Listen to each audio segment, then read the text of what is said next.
Hello? I am calling from the admissions department at the University of Toronto, Faculty of Applied Sciences and Engineering. Am I speaking to Vishaka now? Oh, yes, it's so nice to meet you, Mr. Varsan. My name is Ishrak. Yes, what would So you we like to are talk both about? right now to speak. Yes, we can talk right now. Okay, so my concern is I want to talk regarding one of your extracurriculars. So you stated that you were among the top 10 under 18 national men's tennis players. Yes, I am. I'm actually ranked number one in all of Canada for tennis U18. Well, I'm just going to remind you that it is sacrifice to lie to admissions officer to lie in your representation. An investigation by the Faculty of Applied and Engineering determined that upon the national rankings within the last 5 years, at no points were you ranked within the top 10. So, do you have any evidence which proves to the contrary of our determination? Oh no, an investigation?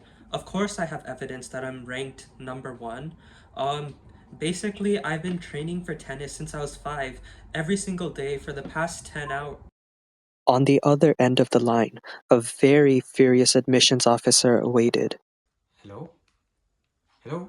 Mr. Ishak? Hello? He actually hung up. I'm very surprised by this. I have no choice but to automatically reject. Automatic order for rejection due to academic dishonesty, and I will file the offense report for Ishak. This is absolutely ridiculous, this action. The student realized. What just happened? My phone turned black all of a sudden, and suddenly there's no more charge. I think my phone just died. Actually, it was your battery. Your battery died, but you can recharge it. Let's learn more about this from my assistant.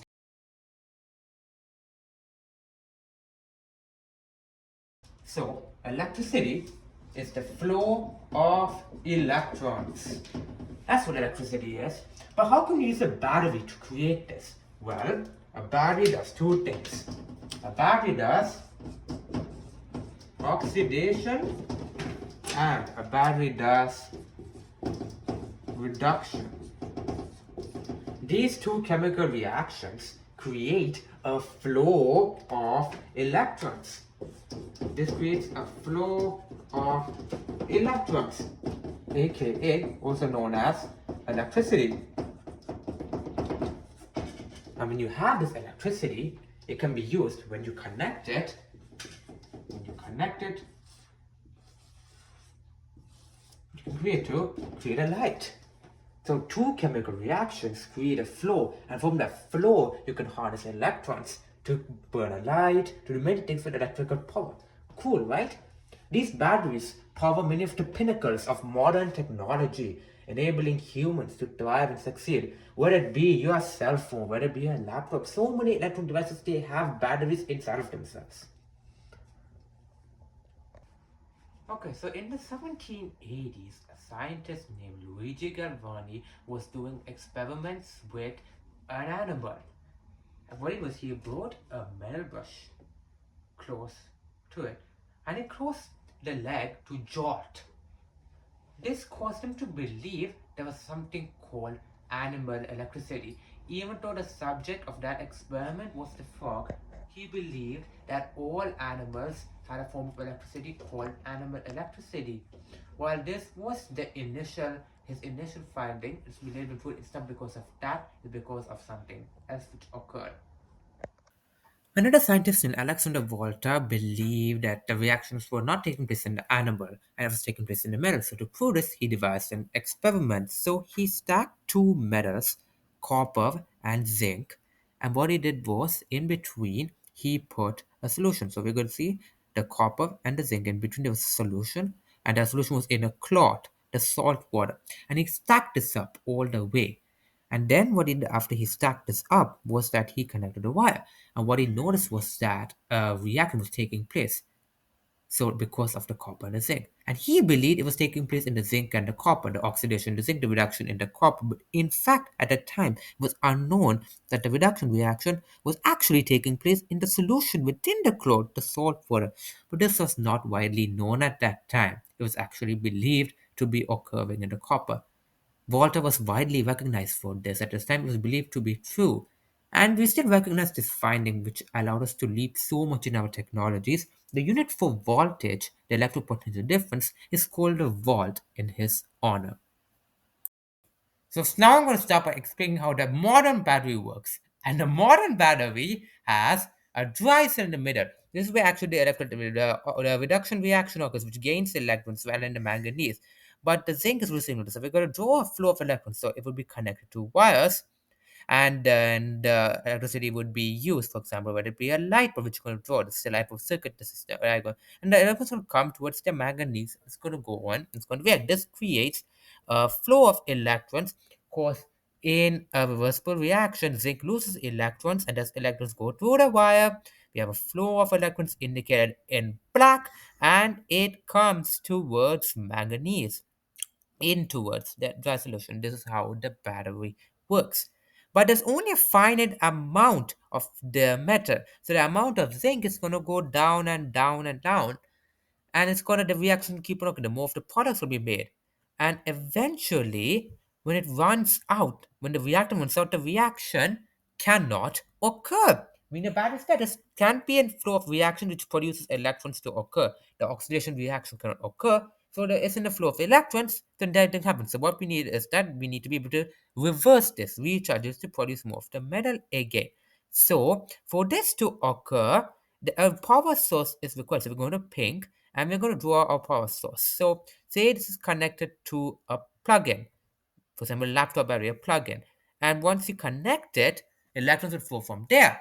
And now, since it's a reversible reaction, the other way electrons would start flowing. Electrons would go and would go out and would come back in towards the zinc side. So the amount of zinc would start to increase again, whenever manganese reduces. This means that when batteries come back, another reaction can take place. More of the reaction can take place once it's done. So the battery is considered as rechargeable. This is the principle of a rechargeable battery. So this recharging shown in pink. But when this occurs, when the recharging occurs, some side reactions take place. These are unavoidable, for example, in there. And this creates impurities. It causes, it stacks up damage, it eventually builds up. And when this creates more resistance, and then resistance too much, what happens is that the current, it cannot flow. It cannot produce. The battery basically is dead. So this is the principle of a rechargeable battery. Here I have a phone, and here I have a TV remote. While both use a lithium ion battery, one is rechargeable, while one uses single use batteries. The single use batteries in this TV remote can't be recharged because although it would reverse the reaction, it would produce bad contaminants that would harm the environment and it would destroy the internal structure of this battery. The rechargeable battery in my phone, however, can be recharged by plugging into an outlet in my wall. This reverses the reaction and regenerates the metal that was originally lost, bringing my phone from 0% back to 100%.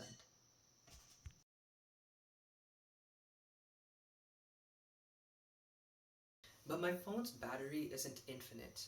After hundreds or thousands of discharge-recharge cycles, it will continue to make impurities in the metal, which will increase resistance while decreasing efficiency until my phone eventually runs out of power forever and the battery cannot be used anymore. As I mentioned before, all of these batteries have something in common. They all contain lithium. Lithium is a metal that is used in a lot of applications today. In fact, our Earth contains 22 million tons of lithium, which is enough to make 2.5 billion electric vehicles. However, this is still not enough in order to reach a zero net sustainability.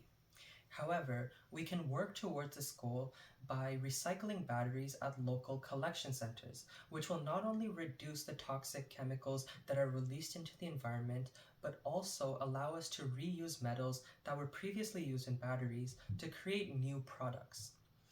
Lithium ion batteries specifically, however, are not designed to be recycled. Less than 5% are being recycled currently, and the main reason for this is because they're super glued together and can't be broken apart as easily. Now, in fact, under municipal rules, you're not supposed to put this in your garbage bin or your recycling bin.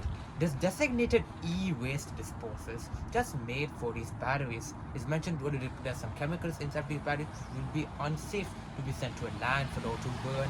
So that's why they're very crucial to recycle. So once you send it to like a specific facility, a process called smelting happens. So once these batteries are used up, there are some imperfections within the metals themselves, and these imperfections must be resolved. So for that to happen, even just melting them typically resolves this, and then it brings back the battery to its original state in which it's ideal to be used again. This also allows to like to get back the metals which can be used in other products, other batteries, and the cycle ensures that there's no need for additional mining of lithium, especially when it's not like a non-renewable resource. There's a finite amount of it which we have to use.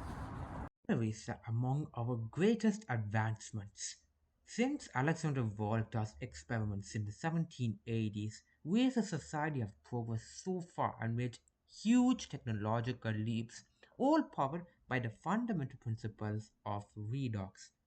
Batteries perfectly show how oxidation and reduction reactions can create a flow of electrons which powers our modern world.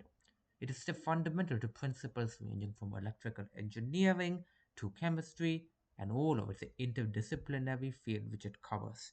We hope you learned a lot about batteries over the course of our video and take this knowledge and see the world around you in a different way. Thank you so much for watching.